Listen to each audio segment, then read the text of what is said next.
नमस्कार। India debate में आप सबका स्वागत है। मैं हूं आशुतोष पाठक। मित्रों, एक बहुत बड़ी खबर आज फिर लाया हूं आपके लिए। चीफ जस्टिस के फटकार के बाद मुंबई में भूचाल आ गया है और अब पहली बार 3 साल में एसआईटी पहली बार मूव करना शुरू कर दी, बल्कि ये कह सकते हैं कि आप नाचना शुरू कर दिए। डांस शुरू हो गया है एसआईटी का। अब एसआईटी वाले इधर से उधर दौड़ रहे हैं। आज अभी कुछ घंटे पहले मुझे खबर मिली है कि जो 2 retired assistant commissioner of police ACP ने जो डिजिटल प्रूफ हैंडओवर किया था नीलेश ओझा जी को, उनके यहां बल्कि आज एसआईटी की टीम पहुंची उनसे पूछताछ करने के लिए और उनसे ये कहने के लिए कि आपका हम स्टेटमेंट रिकॉर्ड करने वाले हैं, इसलिए मैं आपसे मिलने आया हूं। एसीपी साहब बोले कि भाई, आप एकाएक 3 साल में पहली बार आपकी नींद टूटी है, अभी आप क्यों आए हैं?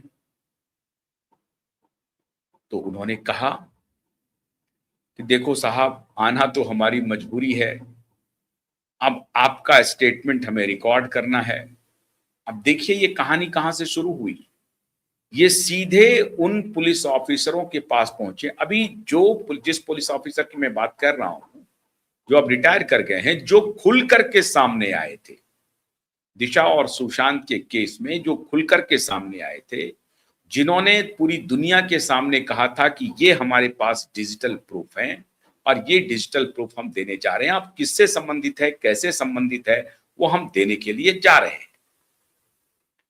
उसके यहां एसआईटी की टीम पहुंच गई। अब 3 साल के बाद कल परसों आदित्य ठाकरे मोहित कंबोज के यहां पहुंच गए। एक दिन पहले, उसके 2 दिन पहले बल्कि, पब्लिक प्रोसिक्यूटर ने खत लिख दिया कि सेक्शन 174 का मामला चलेगा नहीं, चीफ जस्टिस ने संज्ञान ले लिया है, कोई बात नहीं सुनी जाएगी। सेक्शन 174 का मामला तुम्हारा कूड़ा में चला गया है, अब आपको कोई ना कोई उपाय करनी है। मित्रों, मैंने इसके पहले कहा था कि पुलिस के सामने 1-2 ही ऑप्शन है। या तो वो एफआईआर रजिस्टर करके जो आरोपी हैं उन आरोपियों का स्टेटमेंट रिकॉर्ड करना शुरू करें, उनको कस्टडी में ले। अगर वो मान लीजिए कस्टडी में नहीं लेते हैं तो कम से कम ये जाएं, उनको पूछताछ के लिए पुलिस स्टेशन बुलाएं, उनसे पूछताछ शुरू करें। लेकिन उन्होंने ऐसा कुछ भी नहीं किया। श्रीमान पहुंच गए, कुछ देर पहले की बात मैं बता रहा हूं, पहुंच गए सीधे असिस्टेंट कमिश्नर ऑफ पुलिस के पास, जो खुल करके दिशा सुशांत केस में बाहर आए थे। उन्होंने कहा कि ठीक है, आप मेरा स्टेटमेंट रिकॉर्ड करना चाहते हैं, हमें भी कोई आपत्ति नहीं है, हम भी आपके साथ अपना स्टेटमेंट रिकॉर्ड करेंगे, लेकिन जरा सा मैं अपने एडवोकेट महोदय से, वकील महोदय से जरा पूछताछ कर लूं, जानकारी ले लूं कि हमें क्या स्टेटमेंट देना चाहिए, कैसे देना चाहिए और क्यों देना चाहिए, या देना चाहिए भी या नहीं देना चाहिए। उन्होंने सीधे नीलेश ओझा जी को फोन किया इससे मुतल्लिक। संजोग बस नीलेश ओझा जी ही वकील हैं उनके। नीलेश ओझा जी अभी किसी और काम में व्यस्त थे, एक बार में उनका फोन उठा नहीं। ये सज्जन बैठे हुए थे पुलिस वाले। अब पुलिस वाले कह रहे हैं कि अरे साहब, आप स्टेटमेंट अपना बता तो दीजिए कि आपने जो डिजिटल प्रूफ दिया है उसमें क्या था, कैसे था, वो डिजिटल प्रूफ आपको कहां से मिला, आपने जो पेन ड्राइव दिया था उस पेन ड्राइव में क्या था, ये बता दीजिए, आप हम रिकॉर्ड कर लेंगे, बस इतना ही तो हमको काम करना है और हमें कोई काम ही नहीं करना है, तो आप ये काम कर दीजिए, आप क्यों वकील साहब से फोन कर रहे हैं। इतने में नीलेश ओझा जी को उनका फोन मिला और फिर उन्होंने दोबारा फोन किया। उन्होंने पूछा कि जी बताइए, आपने मुझे फोन किया था। तो उन्होंने कहा कि साहब मेरे यहां एसआईटी की टीम पहुंची हुई है और मुझसे कहा जा रहा है कि आप स्टेटमेंट रिकॉर्ड कर दीजिए कि आपको पेन ड्राइव कहां से मिला, आपने ये पेन ड्राइव किसे दिया, कब दिया, क्यों दिया, आपका क्या इंटरेस्ट है, ये हमसे पूछताछ कर रहे हैं, तो मैं क्या करूं। तो जो दूसरे वकील थे नीलेश ओझा जी ने कहा अच्छा ठीक है, मैं एक काम में व्यस्त हूं। और फिर उन्होंने अपने दूसरे साथी को कहा। फिर साथी ने कहा कि ठीक है, मैं अभी आपको बताता हूं। उनके साथी ने कहा कि ऐसा है, 174 के तहत तुम स्टेटमेंट रिकॉर्ड करने के लिए आए हो या एफआईआर करके स्टेटमेंट रिकॉर्ड करने के लिए आए हो। कहा नहीं, हम तो 174 के तहत स्टेटमेंट रिकॉर्ड करने के लिए आए हैं। कहा 174 की थ्योरी को चीफ जस्टिस ने कूड़ेदान में डाल दिया है। कहा है कि यहां पर 174 के तहत कोई रिकॉर्ड नहीं होगा, और अगर यह रिकॉर्ड होना था तो पहले क्यों नहीं रिकॉर्ड किए जो अब रिपोर्ट देना है। पहले 3 साल से कहां थे बैठे हुए, अब क्यों आए हो आप। तो पहला काम तो यह करो कि सबसे पहले आप जाकर के एफआईआर फाइल कर दो और उसके बाद हमारे पास आओ, कोई आपत्ति नहीं, हम स्टेटमेंट रिकॉर्ड करेंगे। लेकिन सेक्शन 174 के तहत हम स्टेटमेंट रिकॉर्ड नहीं करेंगे। अब उसके बाद उन्होंने कहा कि नहीं, आपको तो रिकॉर्ड करवाना पड़ेगा, स्टेटमेंट आपने दिया है, आप क्यों नहीं करना चाहते हैं। उन्होंने कहा कि साहब मेरे वकीलों ने मुझे राय दी है कि मैं सेक्शन 174 के तहत कोई रिकॉर्ड नहीं करूंगा, क्योंकि ये पूरा का पूरा मामला जब सतीश साल्यान अपने एफिडेविट के साथ कोर्ट में पहुंच गए हैं, आपके पास लेके गए हैं, ये हत्या और बलात्कार का मामला है, आपको एफआईआर करना है। तो आप सेक्शन 174 की बात क्यों कर रहे हैं, आप एफआईआर कर लीजिए, हमारा स्टेटमेंट रिकॉर्ड कर लीजिए। उनके ऊपर पुलिस वालों ने, मतलब एसआईटी ने, पूर्व पुलिस वाले के ऊपर जो रिटायर कर गए हैं, असिस्टेंट कमिश्नर ऑफ पुलिस हैं, उनके ऊपर दबाव बना रहे हैं। उनको कह रहे हैं कि स्टेटमेंट आप रिकॉर्ड कर दो। क्यों, असली लोचा क्या है मित्रों इस पूरे प्रकरण में। एक तरफ तो परमवीर सिंह और उनके भ्रष्ट गैंग है और दूसरी तरफ ईमानदार पुलिस वालों की फौज है। मैं बार बार कह रहा हूं ना, ईमानदार पुलिस वाले जिस तरह से दिशा और सुशांत के केस में हमें मदद कर रहे हैं, उनके प्रति हमारा बहुत आभार है। आज अगर वो नहीं होते तो हम यहां तक नहीं पहुंच पाते। इसलिए वर्दी की लाज रखने वाले भी हैं और वर्दी की लाज को डुबोने वाले भी हैं उसी पुलिस महकमे में। तो आप इसे बिल्कुल अलग हट करके मत देखिए मित्रों। सबसे बड़ी कहानी यह है कि एक पुलिस वाला दूसरे पुलिस वाले पर, अपने वर्दीधारी दोस्त पर दबाव बना रहा है कि आप सेक्शन 174 के तहत स्टेटमेंट रिकॉर्ड कर दीजिए। वो भी पुलिस वाले हैं, उन्होंने उनको समझाया कि भाई तुम्हारा 174 का सेक्शन यहां लागू नहीं पड़ता है, तो तुम क्यों हमारे ऊपर दबाव बना रहे हो। ये हम स्टेटमेंट देंगे भी नहीं। हमारे वकील ने कहा है कि या तो एफआईआर रजिस्टर करके हमारे पास आ जाओ, हम स्टेटमेंट देने के लिए तैयार हैं। तुम एफआईआर रजिस्टर कर नहीं रहे हो, हम स्टेटमेंट देंगे नहीं। अंत में वो एसआईटी की टीम जो वहां पहुंची थी स्टेटमेंट रिकॉर्ड करने के लिए, एक रिटायर्ड पुलिस वालों का उल्टे पांव उनको लौटना पड़ा। उन्होंने स्टेटमेंट रिकॉर्ड नहीं करवाया और नहीं करवाने का आधार दिया सेक्शन 174 नंबर 1। अब उसके बाद लगातार विटनेस को कॉल जा रही है कि अगर आप विटनेस हैं इस केस में, जो डिजिटल प्रूफ जो इनको दिया गया था उनमें बहुत सारे हैं, तो उनका स्टेटमेंट अब रिकॉर्ड करने के लिए उनके फोन कर रहे हैं। अब उस विटनेस में कौन कौन है साहब, सीधा सीधा डिस्क्रिपेंसी है। असलम शेख का एक आदमी जो रात को 12 बजे धपकी आवाज सुना था उस टावर के सामने जहां पर की दिशा की बॉडी मिली थी, तथाकथित बॉडी मिली थी, उस जगह से पुलिस के थ्योरी के हिसाब से मैं कह रहा हूं, जो पुलिस की थ्योरी कह रही है कि दिशा की बॉडी उस अपार्टमेंट के नीचे मिली थी और उसको कौन कोरोबरेट कर रहा है, वो असलम शेख का एक गुर्गा अब उनको भी फोन जा रहा है। लेकिन हमारा सवाल है कि जो सबसे बड़ा विटनेस है रोहन राय, उसकी गिरफ्तारी क्यों नहीं हो रही है? क्योंकि पुलिस की थ्योरी के हिसाब से तो रोहन रॉय के साथ दिशा सालियान मौजूद है, दिशा के 4-5 साथी मौजूद हैं, चारों 5 साथी पार्टी कर रहे हैं रात को, और पार्टी में दिशा कुछ परेशान होती है, दूसरे कमरे में आती है, वो किसी से बात करती है और उसके बाद छलांग लगा देती है।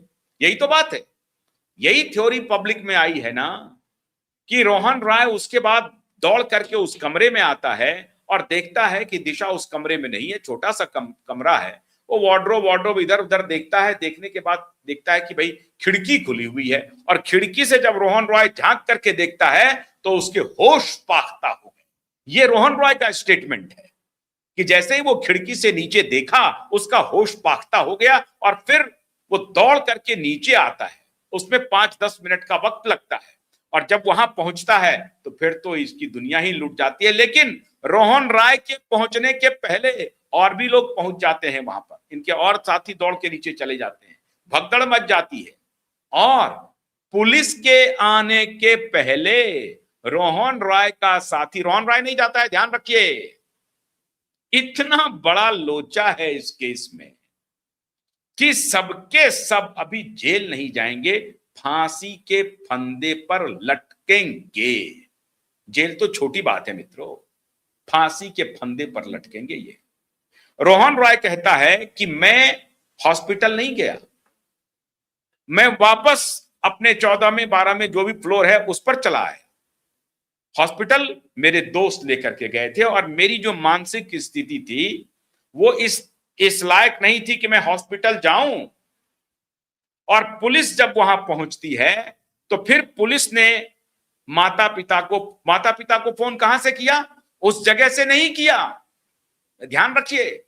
माता पिता को फोन किया मालवानी पुलिस स्टेशन ने कि आप ऐसे ऐसे हादसा हो गया है, आप यहां पर आ जाओ।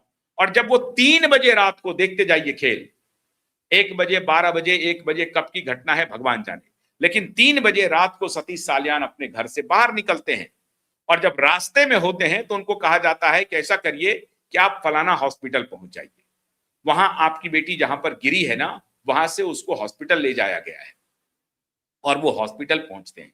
हॉस्पिटल में सतीश सालियान को बॉडी नहीं दिखाई जाती है, कहा जाता है कि विभत्स हो गया है चेहरा, बिल्कुल चेहरा पहचान, ये पुलिस वाले कह रहे हैं सतीश सालियान को हॉस्पिटल में, कि चेहरा देखने लायक नहीं है, पहचानने लायक नहीं है, आप देखोगे तो और आप दुखी होगे, क्या करोगे देख करके।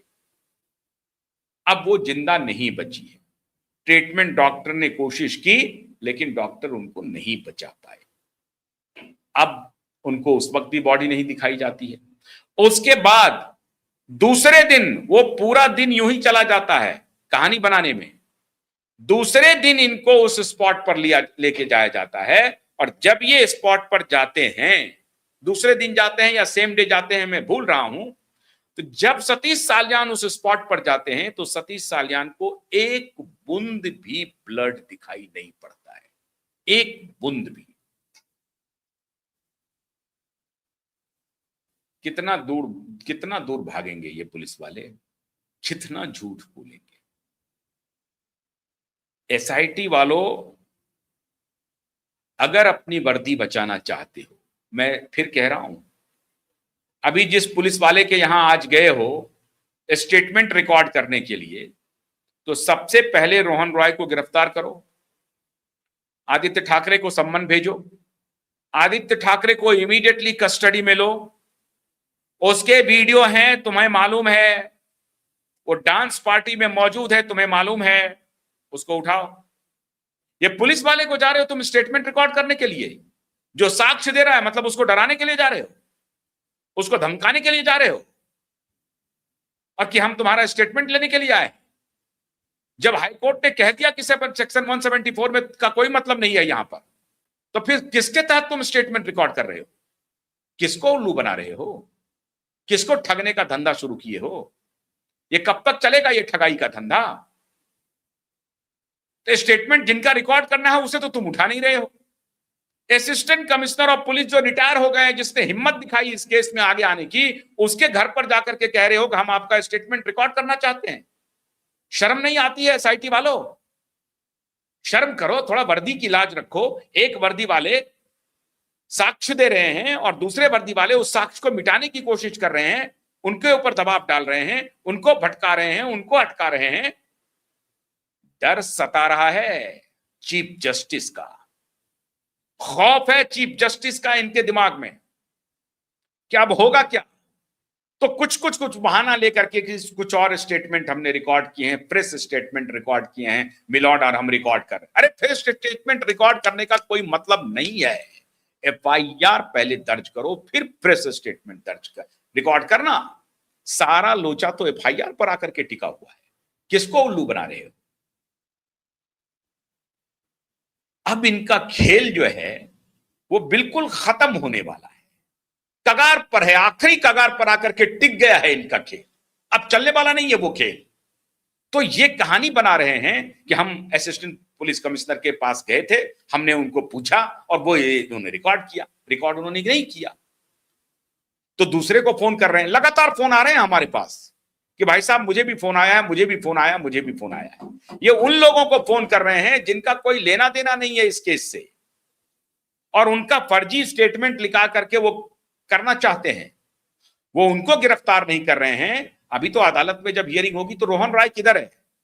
जो तुमने कहानी बनाई थी कि रोहन रॉय ने ये सब देखा, रोहन रॉय हॉस्पिटल नहीं गया, रोहन रॉय घर में ही रहा, फिर पंचनामा लिखाया, एक बूंद खून नहीं मिला, तुमने फोटोशॉप करके जो फोटो दिलवाए वो नहीं दिलवाया, और क्यूबाइब नेटवर्क ने सबसे बड़ा सबूत जब आपके सामने रख दिया कि दिशा का चेहरा पूरी तरह से अमानत था, और हम लोगों ने साबित कर दिया कि दिशा 14वीं फ्लोर से नहीं गिरी है, नहीं कूदी है, दिशा ने सुसाइड नहीं किया है, दिशा ने सुसाइड नहीं किया है। जब हम लोगों ने प्रूफ कर दिया उनके फोटोग्राफ से, तब ये मारे मारे फिरने लगे। अब मुश्किल से ये सप्ताह समझ लीजिए, हो सकता है कि इसी सप्ताह में तारीख आ जाए, इसी सप्ताह में तारीख आ जाए या नेक्स्ट वीक, 2 सप्ताह उनका पूरा होने वाला है।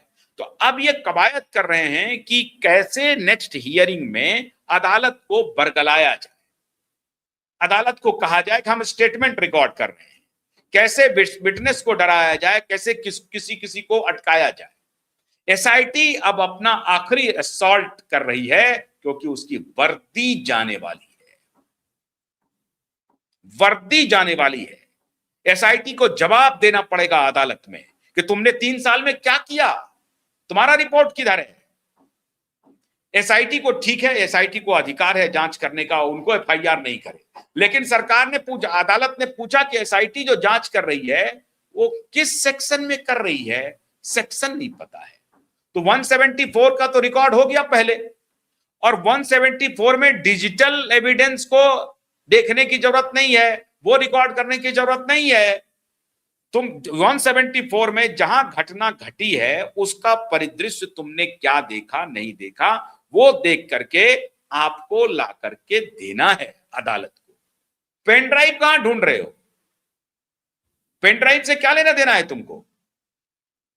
पेन ड्राइव तो अब अदालत का है संपत्ति, अदालत बताएगी कि उस पेन ड्राइव में क्या है। इधर उधर घूमने का कोई मतलब नहीं है। इसीलिए मैं बहुत सैल्यूट करता हूं उस रिटायर्ड एसीपी को, साहब को, जिन्होंने बड़ी दिलेरी से जब पुलिस वाले आए उनसे बात की, और उन्होंने अपने वकील को फोन किया और कहा कि आप बताइए कि मैं इन्हें कौन सा स्टेटमेंट रिकॉर्ड करवाऊं। वकील साहब ने कहा कि 174 के तहत कोई स्टेटमेंट का मतलब नहीं है, ये केस में फिर बरगलाने की बात कर रहा है, जिनसे स्टेटमेंट रिकॉर्ड करना है उसके लिए तो कर नहीं रहा है। अब ये इधर उधर की बातें कर रहा है। मित्रों, एक बात तो समझ लीजिए, नाचने लगा है एसआईटी। हाई कोर्ट के चीफ जस्टिस श्रीमान चंद्रशेखर जी की फटकार के बाद एसआईटी नाच रही है, मुंबई पुलिस नाच रही है, और मुंबई पुलिस की नाच जो है अब आखिरी समय में है, और इसकी नाच अब बहुत आगे नहीं बढ़ पाएगी। आप ये मान के चलिए, इनका खेल खत्म है। बहुत बहुत शुक्रिया, नमस्कार।